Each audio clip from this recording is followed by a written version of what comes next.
Hello YouTube family, आपका ज्योतिर्मय learning में स्वागत है। आज हम करेंगे राम भक्ति काव्य के अभिव्यंजना पक्ष की विशिष्टताओं का उल्लेख। संपूर्ण राम काव्य में अभिव्यंजना सौंदर्य की दृष्टि से तुलसी का काव्य सर्वश्रेष्ठ है। मार्दूर्योपासक सभी राम भक्त कवियों ने पद, दोहा, चौपाई आदि छंदों में मुक्तकों की रचना की है। अगरदास, नाभादास आदि की कविताओं में अलंकार के प्रति अतिरिक्त सजगता दिखाई देती है।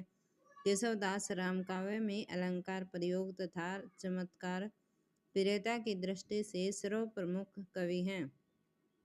केशव ने रामचंद्रिका प्रबंध काव्य के रूप में लिखी है, परंतु वहाँ भी उनकी मुक्तक की प्रवृत्ति हावी है। इस संदर्भ में आचार्य रामचंद्र शुक्ल का विचार है, यह समझ रखनी चाहिए कि केशव उक्ति वैचित्र्य और शब्द क्रीड़ा के प्रेमी थे। जीवन के नाना गंभीर और मार्मिक पक्षों पर उनकी दृष्टि नहीं थी। वे मुक्तक रचना के उपयुक्त, प्रबंध रचना के नहीं। भाषा, छंद, काव्य रूप आदि सभी दृष्टियों से राम काव्य को चरमोत्कर्ष पर तुलसीदास ने पहुंचाया। तुलसी ने अवधी और ब्रज भाषा दोनों में रचनाएं की। उनकी रामलला, नहचूब, बैर वैर, रामायण, जानकी मंगल, रामचरितमानस आदि अवधी भाषा में रचित है, जबकि विनय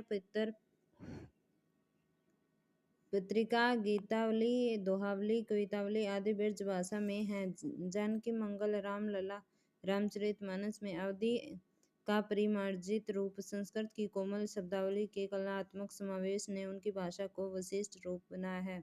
अवधी और ब्रज भाषा के साथ उन्होंने दूसरी भाषा तथा बोलियों का प्रयोग भी प्रचुरता से किया है। प्रोफेसर ललन राय कहते हैं कि भाषा के संबंध में तुलसी की एक अन्य विशेषता है मुक्त रूप से दूसरी बोलियों और भाषाओं से शब्द ग्रहण। इसमें ब्रज, अवधी, बुंदेल खंडी, भोजपुरी तथा कुछ नितांत स्थानीय शब्दों के साथ अरबी और फारसी भाषा के शब्द भी आ जाते हैं।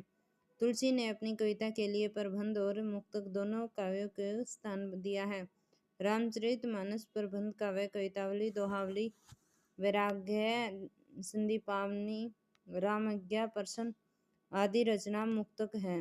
तुलसीदास की रचनाओं में छंद प्रयोग की विविधता भी सर्वत्र दिखती है। कवितावली में कवित और सवैया का प्रयोग है, तो दोहावली में दोहा छंद का, रामचरितमानस में दोहा, चौपाई और सोरठा का प्रयोग मुख्य रूप से किया गया है।